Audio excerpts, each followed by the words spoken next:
కాంగ్రెస్ ఏడాది పాలనలోనే కరువు సంక్షోభం తలెత్తింది. రైతులు ఎరువుల కోసం రోడ్లెక్కే పరిస్థితి దాపురించింది. కేసీఆర్ హయాంలో రైతులు ఇలా వెళ్లి అలా ఎరువుల బస్తాలు తెచ్చుకునేవారు. ఏడాదిలోనే పరిస్థితి తలకిందులయ్యింది. కాంగ్రెస్ ప్రభుత్వం ఏర్పడిన తరువాత ఎరువుల కోసం మళ్లీ క్యూ లైన్లు మొదలయ్యాయి. రైతులకు గంటల తరబడి నిలబడాల్సి వస్తోంది. క్యూ లైన్లలో మళ్లీ చెప్పులు, పాస్బుక్లు దర్శనమిస్తున్నాయి.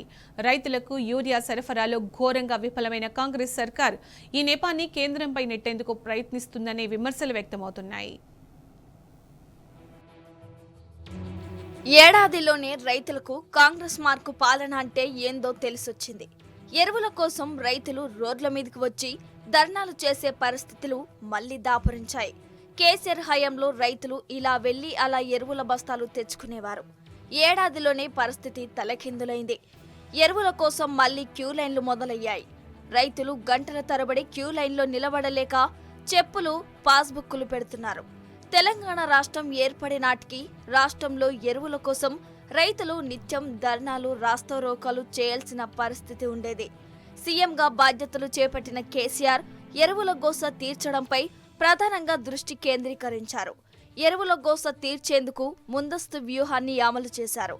ఉమ్మడి రాష్ట్రంలో సీజన్ ప్రారంభమయ్యాక రైతులు పంటలు వేయటం మొదలుపెట్టిన తర్వాత కేంద్రం నుంచి ఎరువులు తీసుకొచ్చేవారు. కేసీఆర్ అందుకు భిన్నంగా సీజన్ ప్రారంభానికి ముందే కేంద్రం నుంచి ఎరువులు తెప్పించేవారు.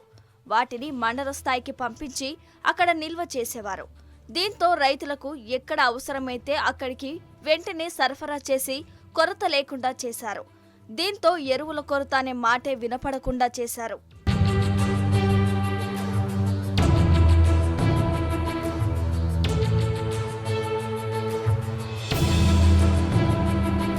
బీఆర్ఎస్ హయాంలో రైతుల అవసరాల మేరకు ఎరువులు సరఫరా చేసే విధంగా ప్రభుత్వం ప్రణాళిక రూపొందించారు. గడిచిన 10 ఏళ్లలో ఎరువుల వినియోగం రెట్టింపైనా ఎక్కడా కొరత అనే మాట వినిపించలేదు. రాష్ట్రం ఏర్పాటు సమయంలో మొత్తం 25.14 లక్షల టన్నుల ఎరువులను రైతులు వినియోగించగా 2022-23లో అది 40 లక్షల టన్నులకు చేరింది. 8 ఏళ్లలో 15 లక్షల టన్నుల వినియోగం పెరిగింది. అయినప్పటికీ ఎక్కడా కొరత రాకుండా బీఆర్ఎస్ ప్రభుత్వం జాగ్రత్తలు తీసుకుంది. పెరుగుతున్న సాగు, వినియోగానికి అనుగుణంగా ఎరువులను అందుబాటులో పెట్టింది. కాళేశ్వరం ప్రాజెక్టు పూర్తి కావటం, అప్పటికే మిషన్ కాకతీయతో చెరువుల పునరుద్ధరణ చేపట్టడంతో 2019-20 నుంచి రాష్ట్రంలో సాగు విస్తీర్ణం భారీగా పెరిగింది. అప్పటి నుంచి ఏడాదికి 30 లక్షల టన్నులకు తగ్గకుండా రైతులు ఎరువులను వినియోగించినట్లు రికార్డులు స్పష్టం చేస్తున్నాయి.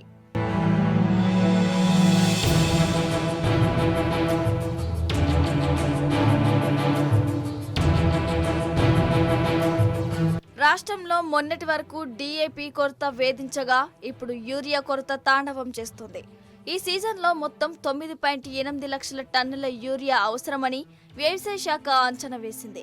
ఈ సీజన్లో ఇప్పటి వరకు 8.8 లక్షల టన్నుల యూరియాను రైతులు కొనుగోలు చేసినట్టు సర్కార్ ప్రకటించింది. ఈ మాత్రం దానికే నానా తంటాలు పడుతుంది. కేసీఆర్ హయాంలో యాసంగి సీజన్లో 10 లక్షల టన్నులకు పైగా యూరియా సరఫరా చేసిన సందర్భాలు ఉన్నాయి.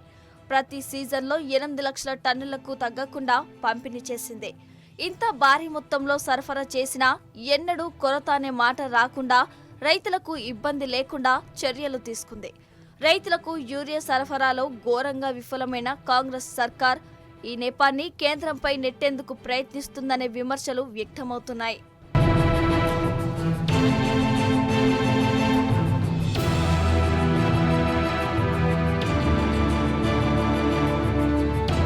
కేంద్రం నుంచి యూరియాను తీసుకుని రావడంలో వ్యవసాయ శాఖ అధికారులు విఫలమయ్యారనే విమర్శలు ఉన్నాయి.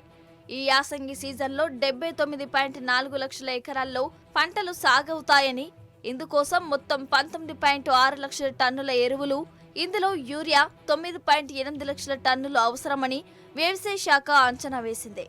అయితే ఇప్పటి వరకు రైతులు కొనుగోలు చేసిన యూరియా 8.8 లక్షల టన్నులే. అంటే అంచనాల కన్నా తక్కువగానే కొనుగోలు చేశారు. అయితే ముందుగా అంచనా వేసిన ప్రకారం కేంద్రం నుంచి యూరియా తెప్పించడంలో అధికారులు విఫలం కావటమే ప్రస్తుత కొరతకు కారణమనే అభిప్రాయం వ్యక్తమవుతుంది. తన పని సరిగ్గా చేయకుండా కేంద్రం ఇవ్వటం లేదంటూ వ్యవసాయ శాఖ మంత్రి తుమ్మల నాగేశ్వరరావుతో పాటు అధికారులు చెబుతుండటంపై విమర్శలు వ్యక్తమవుతున్నాయి.